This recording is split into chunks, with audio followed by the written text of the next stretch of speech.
Grey's Anatomy, Thursday at 9/8 Central after an all-new Ugly Betty on ABC. I come tonight with a very, very full heart, and I want especially to thank New Hampshire. Over the last week, I listened to you, and in the process, I found my own voice.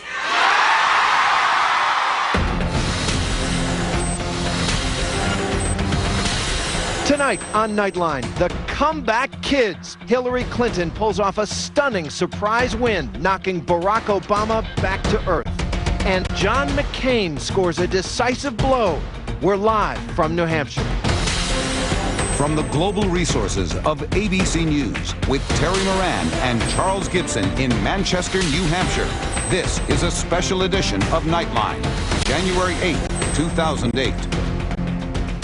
Good evening, everyone. I'm Terry Moran reporting tonight from Manchester. What a day, what a night, what a surprise. The voters of New Hampshire have spoken, and in the Democratic primary here, Senator Hillary Clinton has shocked the political world. She has beaten Barack Obama, whose huge, enthusiastic crowds and ballooning poll numbers here had everyone making him the big favorite. But tonight, it's Hillary Clinton who is the comeback kid. Take a look at the results. ABC News projecting Senator Hillary Clinton will be the winner of the New Hampshire Democratic primary. Here are the latest numbers. She scores a small but definite win, 39% there, to Barack Obama's 37%. John Edwards well behind at 17%. Bill Richardson there at 5%. Tonight, New Hampshire has guaranteed there will be a long, tough, and fascinating Democratic presidential race. On the Republican side, the Mac is back. John McCain, who won here in 2000, whose campaign was all but politically dead this summer. ABC News projecting him to be the winner. Here are the latest numbers on the Republican side. McCain, a decisive victory, 37%. Over Mitt Romney, 32%. He's a neighbor. He really wanted to do well here, did not. Governor Mike Huckabee, who won the Iowa caucus, is coming in third. And look at that, Rudy Giuliani, who actually spent a lot of time and money here, way down at 9%.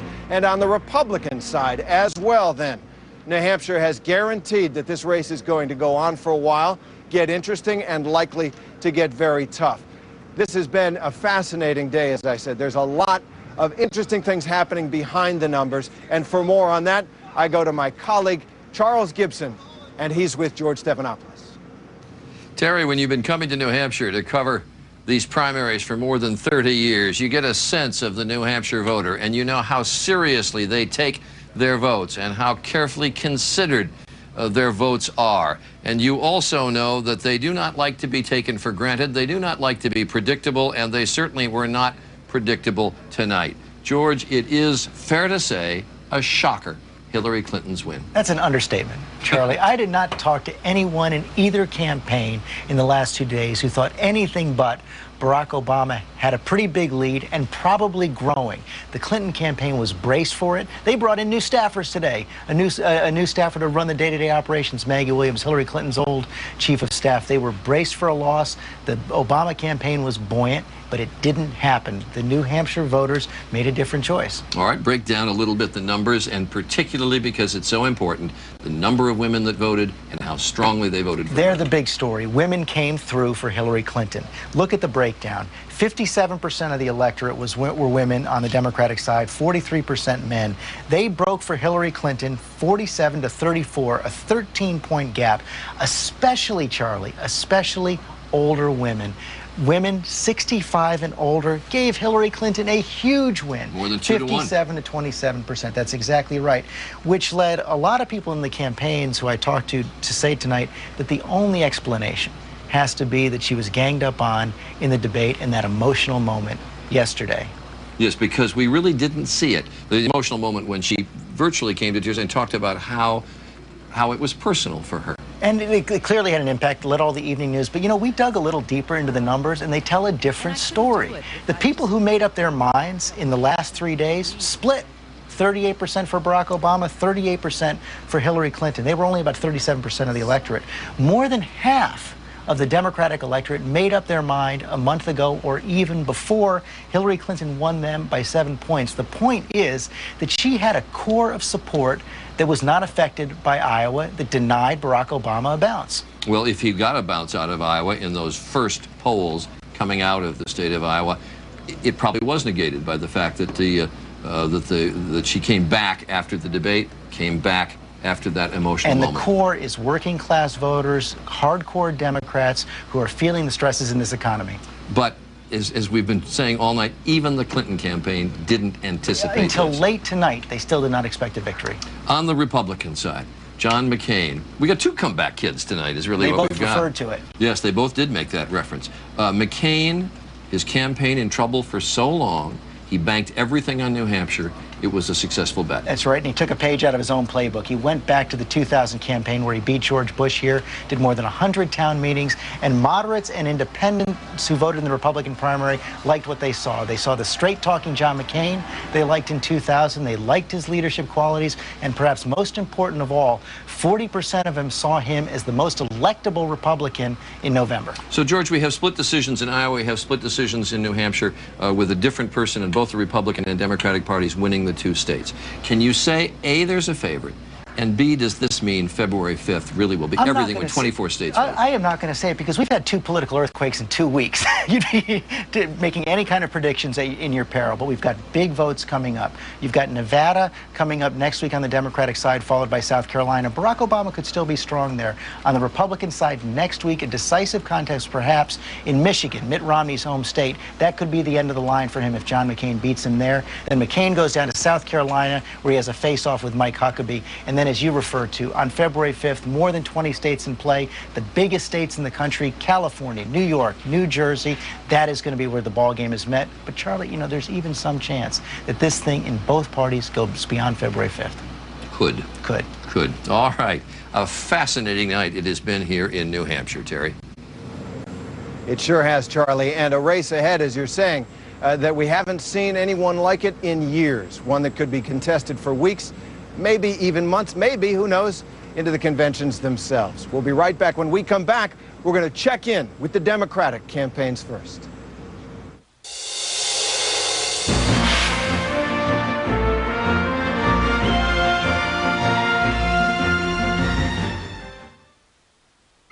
One pump's gonna clean all them dishes. One pump? Yeah, right. One pump, honey, please. It's true. One pump of Dawn Direct Foam lasts and lasts to clean a whole sink load of dishes. It keeps going. Take the Dawn Direct Foam Challenge. It's love at first pump, guaranteed, or your money back. Well, I'll be squeezed. I'm impressed. Oh, honey, you had me at first pump. Get Dawn Direct Foam and get done. Independence ETFs can help you diversify instantly and stay professionally allocated until retirement. Simply pick a target date and they readjust and reallocate themselves automatically for the next 10, 20, even 30 years. Independence ETFs. Independence is the spirit that drives America's most successful investors. Carefully consider the investment objectives, risks, charges, and expenses before investing. A prospectus containing this and other important information is available from TD Ameritrade. Read carefully before investing. Instant gratification has us in a stranglehold. So much so that we don't want to fix things anymore. Just replace them. Don't like your nose? Get a new one. Don't like your job? Get a new one. Don't like your spouse?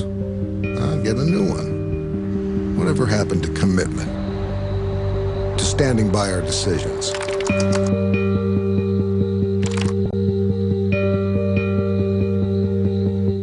Jimmy's back to satisfy your late-night appetite. How did this happen? He's newer.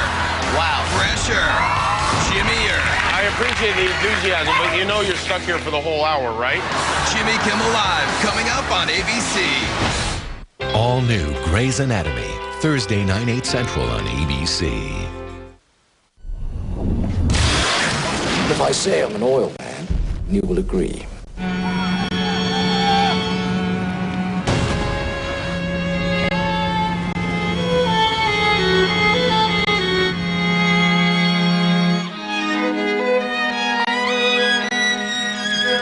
I have a competition in me.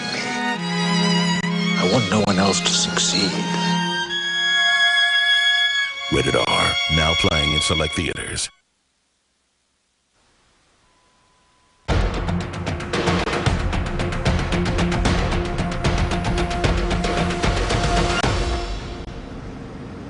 Well, what a difference a day makes. Yesterday, I stood in a coffee shop in Portsmouth, New Hampshire, and watched a tired and somewhat down Hillary Clinton kind of choke up when she was asked about how tough this campaign has been. Tonight, she is the surprise, shocking winner of the New Hampshire Democratic primary, knocking back Barack Obama, who was flying very high here.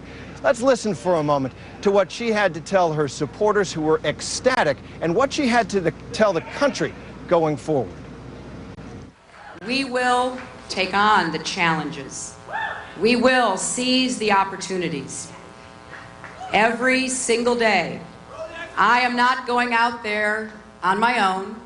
I'm going out there accompanied by millions and millions of people who believe, as I do, that this country is worth fighting for. Thank you, and God bless you. The lady has triumphed. What a difference a day makes. Let's go to Kate Snow, who is with the Clinton campaign. She's been covering from the start. Kate, I can't imagine the roller coaster of emotions the people you cover have been through over the past 4 or 5 days. Oh, absolutely, Terry. I mean, they came in here, first of all, we're in a gymnasium. They really didn't expect to have a party here tonight. They planned a small event, but look, Hillary Clinton is still here, over my shoulder there, still taking pictures with her fans. This turned into a rousing party. At one point, they had a woman dumping by hand confetti over the side of a balcony here to try to make it a little more festive. When she spoke, they switched the music to Ain't No Mountain High Enough when she came in to speak to the crowd. She came in, she said she had a full heart. And the crowd at one point started chanting, "Come back, kid, come back, kid." They clearly feel that this is a huge comeback for Senator Clinton. We also heard her say that politics is not a game, Terry, and I think that's important because they've been trying to touch on a theme here. They've been saying that Senator Obama, while he may be a great orator, while he may be a great speaker, they say he lacks substance, and that's something we've been hearing from a lot of voters as we go around with Senator Clinton. They felt like they wanted to go for someone who had more experience, and they showed up for her today. Terry? It could be an absolute turning moment for the Hillary Clinton campaign. Maybe that moment yesterday in the coffee shop. You were there too, Kate. Thanks very much. Now, tonight, the Clinton campaign had decamped from here in Manchester to their headquarters out in Concord, bracing themselves, as Kate just reported, for what they thought was going to be a pretty tough night. John Donvan was really one of the only reporters there, and he joins us now with the scene. John, what'd you see there? Terry, the scene was a small boutique hotel. The Clinton team had taken it over. It was the inner circle, including Senator and former President Clinton. And as George said in the beginning of the show, this was a group that was feeding at the same sense of conventional wisdom as the rest of us. They did not think they were going to do it, and that feeling was palpable. You could see clouds in their eyes. Their tones were hushed. The only public space was a small hallway and a small restaurant. They came and went, including Senator Hilton herself, and she was also speaking in quiet terms. It was as though they were giving themselves hugs of consolation. And then the turning point came, the first word that perhaps they were closing a gap. At that point, one of the aides was talking about, well, if we're only down 2, would that look like a comeback? Little did they know that over the next hour, things would go so dramatically in their favor, and you could see that change in the quickening of steps. Mrs. Clinton herself showed up, and her mood completely changed. The last thing she did before she left was pose for a picture with all of the staff of the hotel, and then it was out into the night. The rest of the story you know because you saw her. Senator Clinton back from that very dark moment of only a few hours ago. Terry?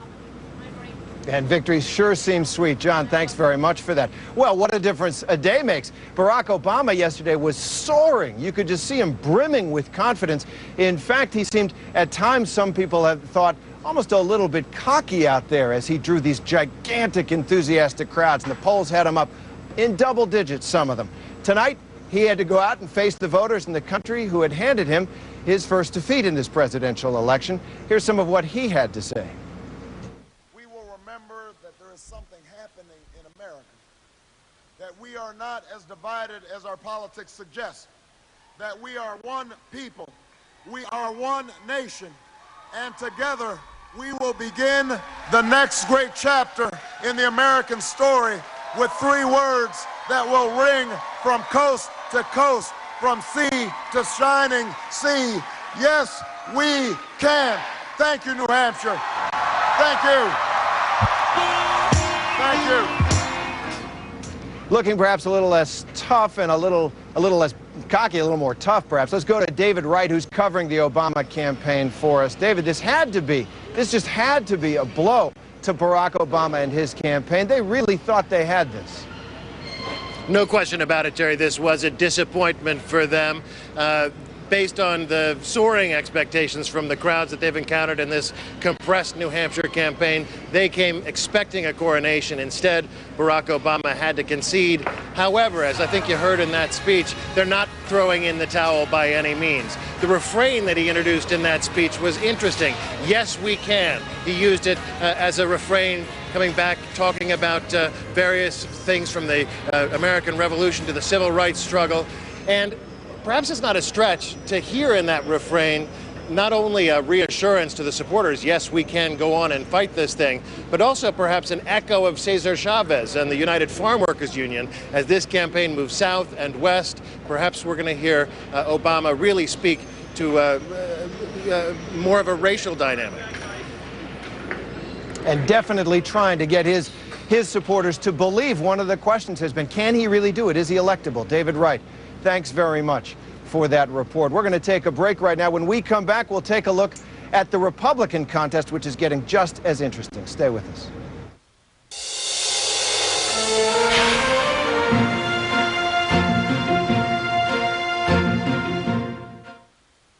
Stars shining bright above you. Night breezes seem to whisper, I love you. Your cat will always be reminded of how much you love her because you fulfill her desires with Fancy Feast Gourmet Gold dry food for cats. Delight her with filet mignon flavor with real seafood and shrimp. Dream a little dream of me. Is it love or is it Fancy Feast? Fred Flintstone, an employee of Slate Rock Gravel Company. His wife, Wilma, a stay-at-home mom. Yet on this working man's salary, how did Wilma afford a necklace made of huge rocks? Mr. Slate pays well, but he doesn't pay that well. An investigation would reveal that Fred had the Flintmobile insured with Geico, saving the couple untold amounts of money. Their friendship with the Rubbles would soon become strained. Geico. 15 minutes could save you 15% or more on car insurance. Bye. You know right now you get 20% back in rewards on over 1,000 supplies, right?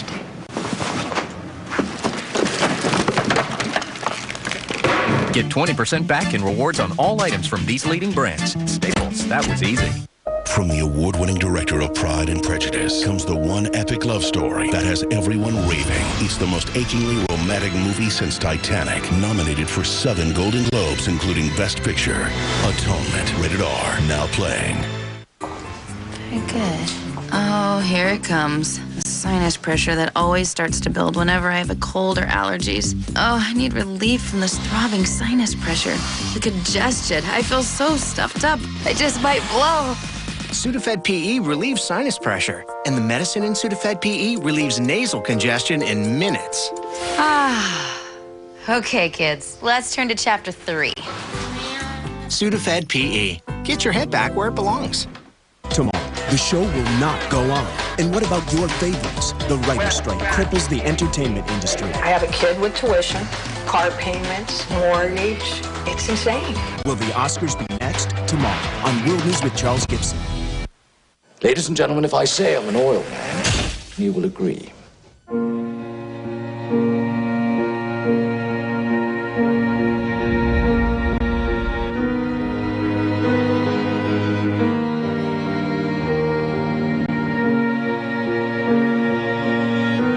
Be forgiven for this sin that you've done.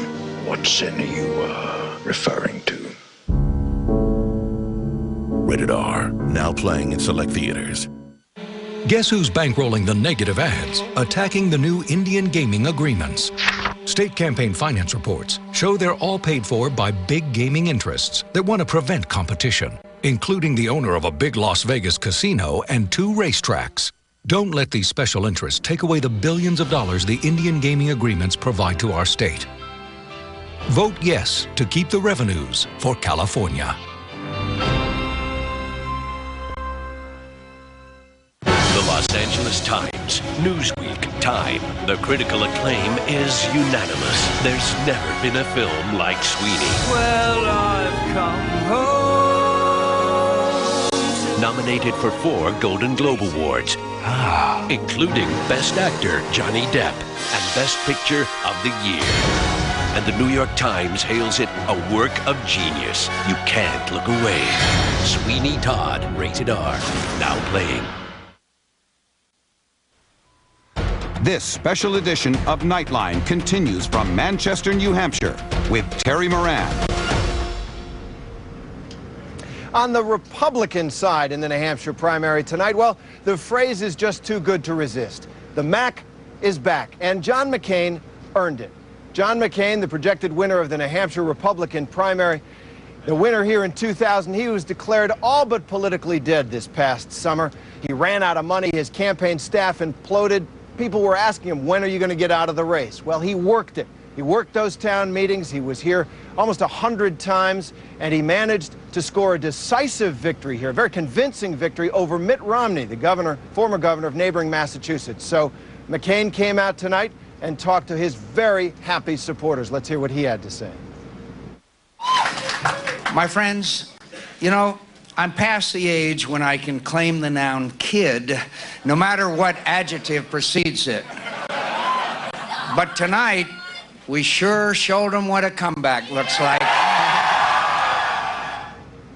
John McCain making light there of the fact that at 71, he's one of the oldest people ever to run for president. Let's go to Ron Claiborne, who's covering the McCain campaign. And Ron, you've been with this campaign from the start in the dark days and now the bright days here in New Hampshire. It must be sweet for them. It really is. I think in the last 24, 48 hours, too, there was a sense that the momentum that they had over the past week may have been lost in the aftermath of those debates.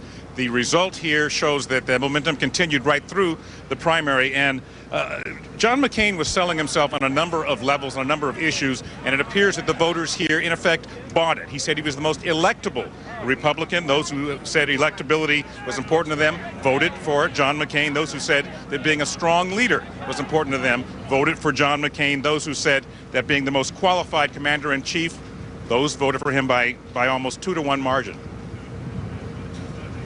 All right, Ron Claiborne with the McCain campaign. Once again, going forward there, I guess you're going to Michigan tomorrow. Now, for Mitt Romney, this one had to hurt. This is a place, New Hampshire, which he considered his firewall. He has a home here in New Hampshire. He's obviously the governor of Massachusetts, and he was ahead in the polls here, and yet for the second time now, after coming in second in the Iowa caucuses to Mike Huckabee, he comes up a loser. John Berman is our reporter covering the Romney campaign. John, what are they going to say here? Well, they're going to say this is not how they planned it, that's for sure, Terry. As you said, they had planned all along for wins in Iowa and New Hampshire to propel them to really being electable across the rest of the country. That didn't happen. Now what they say is that, look, it's a wide open race, and we alone among the candidates have the resources to compete. Why do they have the resources? Mitt Romney's a pretty wealthy guy, about $250 million. He poured in $17 million by September 30th, and an unknown number since then, probably a lot. They say he will not lose because of lack of resources. Now they say they're going to go on to Michigan. They will compete through then, no matter what. His father was a 3-term governor for Michigan, and Romney aides say his economic credentials, his time as a business leader will be attractive in that state, which has had so many economic problems. One danger sign, I think, for the Romney campaign, one of the problems they saw here in New Hampshire was their weakness, authenticity. They were called a phony. Mitt Romney was called a phony by New Hampshire newspapers here, and they think the label stuck. And if it sticks as he travels around the country, it's going to be hard no matter how much money he spends. Terry?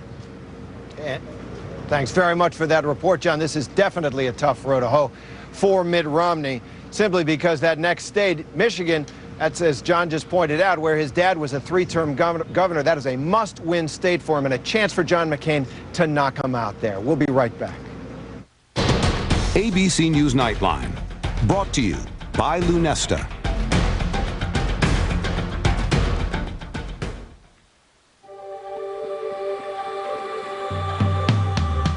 what's the best part of a Lunesta night?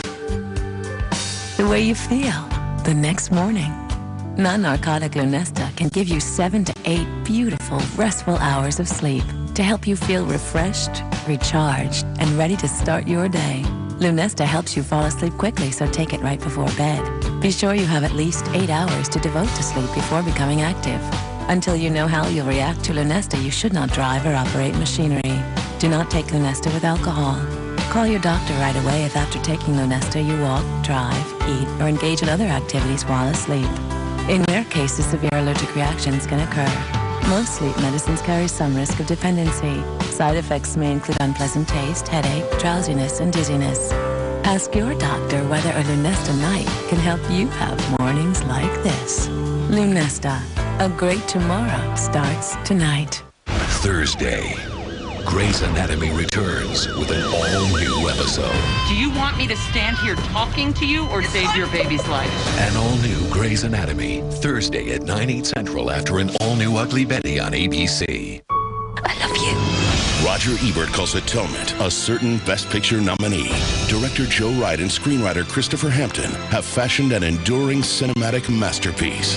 It's a vision that will be talked about for years. Keira Knightley is excellent. James McAvoy delivers a heartbreaking performance. And Saoirse Ronan and Vanessa Redgrave are pitch perfect, nominated for more Golden Globes than any other film, including Best Picture. Atonement, rated R, now playing. No movie has been named Best Picture by more critics groups nationwide. These people will kill him, they won't quit. No movie is on more top 10 lists nationwide. And now it's been nominated for 3 Screen Actors Guild Awards, including Best Ensemble Cast, and 4 Golden Globe Awards, including Best Picture of the Year. Can't stop what's coming. There is no movie like No Country. Call it Friendo. No Country for Old Men, rated R, now playing. Have you seen these ads yet? Well, here's what they don't tell you. Imagine all the slot machines at a dozen Vegas casinos. That's what these props would bring to California. And the revenues? Well, it turns out the casino owners would decide how much to pay the state. These are bad deals for California. And they would not solve our state budget problem. Vote no on 94 through 97. There's one comedy that everyone's talking about. Juno. No, it's Morgan Freeman. Juno is this year's Golden Globe nominee for Best Picture and Best Actress. Whoa, dream big! It's a perfect film that reminds you of why you fell in love with movies in the first place. I need to know 2 people can stay together forever. The best thing you can do is find a person who loves you for exactly what you are. Don't miss the comedy that's nominated for 3 Golden Globe Awards. Juno, PG-13, now playing everywhere. It is customary for a professor to tell you that the world is waiting for you with open arms. Well, that's a lie. Does that frighten you? Yes, sir. It's about laughter. I think Lo here is afraid.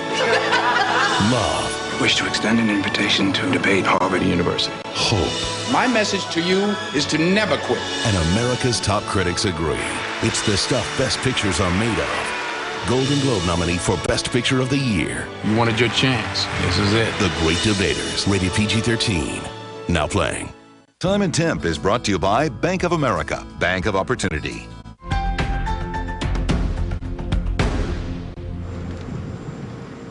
Well, at ABC News this election year, we've come up with a unique way of taking a look at what's going on in the presidential race through our partnership with Facebook, that social networking website. It provides an opportunity for thousands of viewers and web surfers to weigh in on the issues and on the candidates and to participate in our coverage here at ABC News. And Bianna Goladriga joins us now with some of the details on what happened here tonight. Bianna?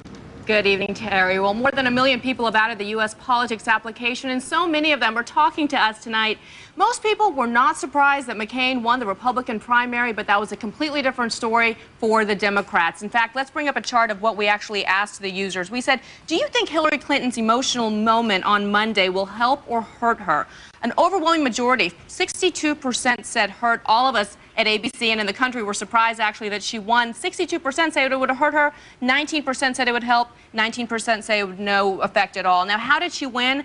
economically stressed voters were the ones that voted for, which leads us to the main issue for voters right now. What do you think is the single most important issue to voters this election? We asked users.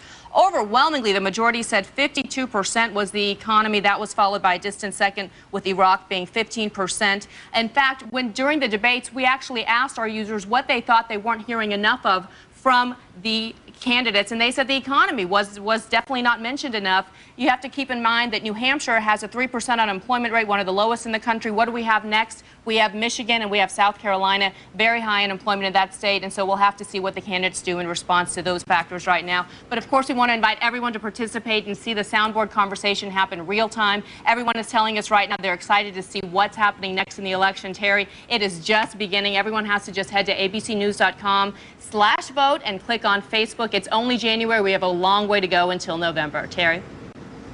And it looks like a great way to join in. Thanks, Bianna. Thanks very much for that. Well, New Hampshire has spoken. And if you take kind of a step back, the basic thing they said is they want this president